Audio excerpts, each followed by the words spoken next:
I know that the 49ers didn't do everything that fans dreamed they would do in free agency, but they already made a vastly underrated move this offseason that is far more valuable than any of the players they couldn't afford anyways. In this video, we are going to talk about that move plus the latest from Kyle Shanahan about that move and the future plans. Hit subscribe if you're looking for daily 49ers content. It's completely free and you can always change your mind. But Kyle Shanahan and John Lynch already made a great move this offseason that has since been largely forgotten amidst a lack of moves by the 49ers this offseason. Side note on that, by the way, this is not a lack of moves. The 49ers actually brought in quite a few more individuals than most teams in the NFL.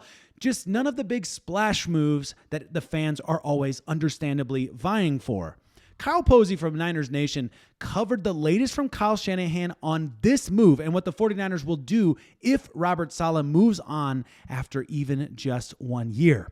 Earlier this week at the NFL annual meetings in Florida, head coach Kyle Shanahan spoke about the possibility of losing Salah, saying, "You understand that that's his ultimate goal and that it is for almost every coach. So if we had a heck of a year and we lost Salah to another team, I'd be happy for him. I'd be disappointed for us, but I think it would mean that we were doing some pretty good things too."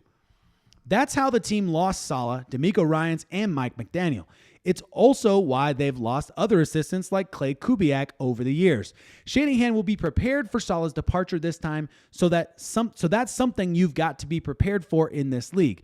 We are at offense. We are in defense. You've got to be on special teams, and it's something everyone has got to deal with.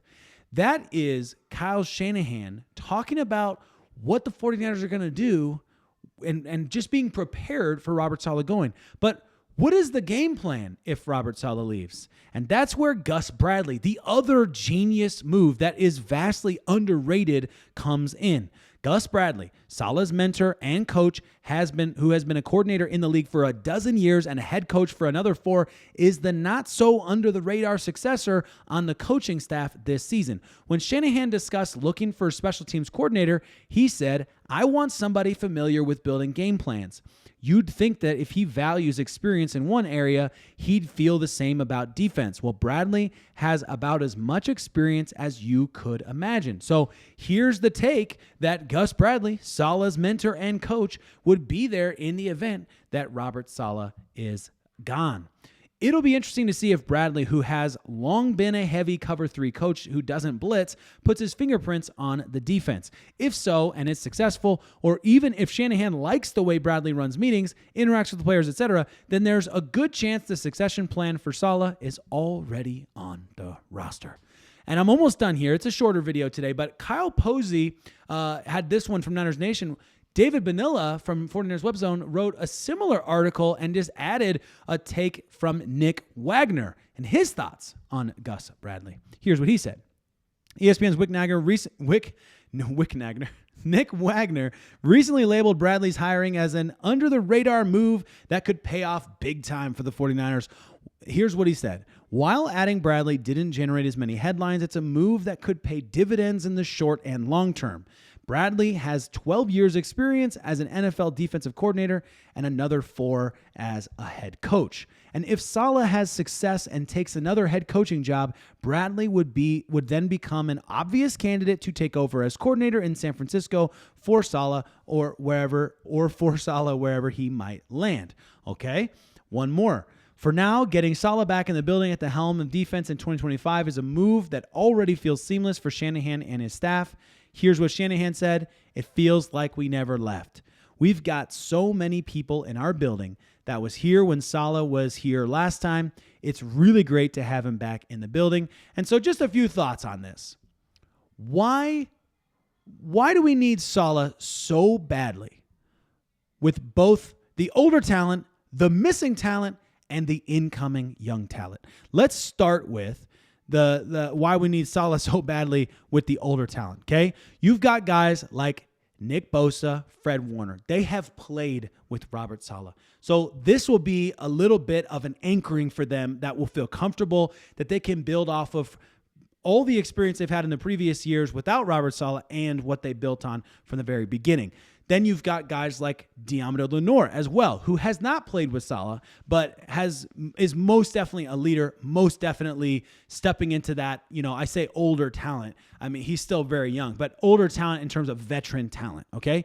All of these guys are massively going to benefit from a clearer, more concise, more precise mission on the defensive side of the ball. Now, will it look exactly like Robert Saleh's defense several years ago? Probably not, just because the defensive line in itself, like we're going to have to figure that part out on its own. But in general, having a really great defensive coordinator is going to have massive improvements. I don't know. Like I'm not gonna throw shade at Nick Sorensen and whatever he did last year, because frankly, I don't know exactly what he did right and what he did wrong. I was pretty confused from the sidelines on what was happening there. But I will say Robert Saleh does bring an energy and enthusiasm and infectious go-getter mentality that is going to impact this team.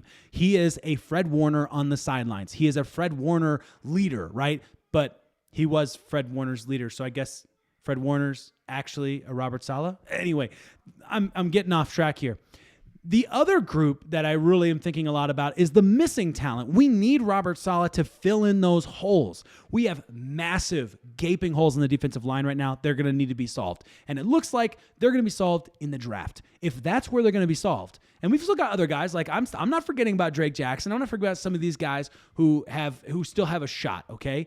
I'm not forgetting about the undrafteds, the Evan Andersons, the Sam Okuanus. Like, there are still guys, okay? But we definitely need to be thinking about who those number one top guys are going to be and aiming for the best available talent in the draft for the defensive line. And with that in mind, having Robert Saleh is going to be massively critical and far more beneficial for those guys in terms of coaching and training, because he's proven. We know what he's going to do in the coaching game. We know how he's going to provide for those players. And then the third category is the younger talent themselves, and that's those who end up actually getting drafted, okay? Those guys who might be the ones who are meant to fill those holes or the ones who are meant to learn. And like, the draft is pretty straightforward. You've got the blue chippers, okay? I mean, I say straightforward. It's not straightforward at all. There are aspects of the draft that are completely straightforward. You've got the blue chippers, the guaranteers, the guys who are going to be great no matter where they land, no matter who they're playing for. They're just those guys. And you get a couple of them in a draft, okay? A couple. And you think you know who they are, and usually you're somewhere close, but even that, you're not really true, okay? But you kind of have a feel for it, right?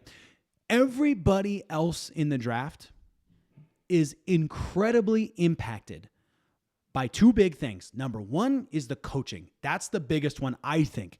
Who you end up playing for, who ends up being your leadership, who ends up training you, who ends up showing you the ropes, who helps you get the mentality at the top of the game, at the top level when you get absolutely destroyed. All of that comes from coaching. That's all top-down leadership stuff, right? The second piece that has to be mentioned, even though it's not the main point of this video, the second piece, of course, has to be the team that's around them. You can get an incredible quarterback, and if he's not a Josh Allen, who also had a really bad first couple years in the league, to be fair, or I guess really bad strong, he didn't have the greatest couple of seasons to start. Unless you get a Patrick Mahomes kind of guy, the reality is, most of these teams, you're going to bring in a good talent, and it's going to be hard. It's going to be Caleb Williams last season, who everybody thought was a blue chipper, who everyone thought was a lock, and he's going to be a great quarterback in the league, I believe. Well, great maybe is, yeah, he'll be a good quarterback, okay? He's going to be under a refreshed offensive line this year. I think he's going to be a good quarterback in this league, for sure. However, most of these guys are going to be massively impacted by the players that are around them and the coaching that they have. So if you can't get coaching and players right, teammates and who's around them and all of the factors that play into that, then you can draft as well as you want. They're never going to look like a great draft because those players aren't going to produce the way that you think they will. So having great coaches is my point. Having great coaches coming in, and we absolutely have an infectious locker room. We have a lot of great pillars on both sides of the ball. The Fred Warners, the Demos, I was thinking offensive side of the ball, that they're the George Kittles, right? Like these guys are there. The Christian McCaffreys, these guys guys will have an impact on young talent coming in. So they're going to be just fine, of course. And you've got other guys who are already young, the Renardo Greens, the Dominic Pooneys, the hopefully Ricky Pearsalls, the hopefully Jacob Cowings. You got all these other guys that are coming in and they're moving up. The Malik Mustafas, they're moving up. And they're going to be hugely influential in that journey as well. All of that to say, I think the Robert Salah move is a brilliant, genius move. The Gus Bradley move is underrated and just as great, almost just as great as Robert Salah. I think you get where I'm coming from. Let me know in the comments what you think about all this. As always, it's Saturday. Hope you guys are having a fantastic day today and enjoying your weekend.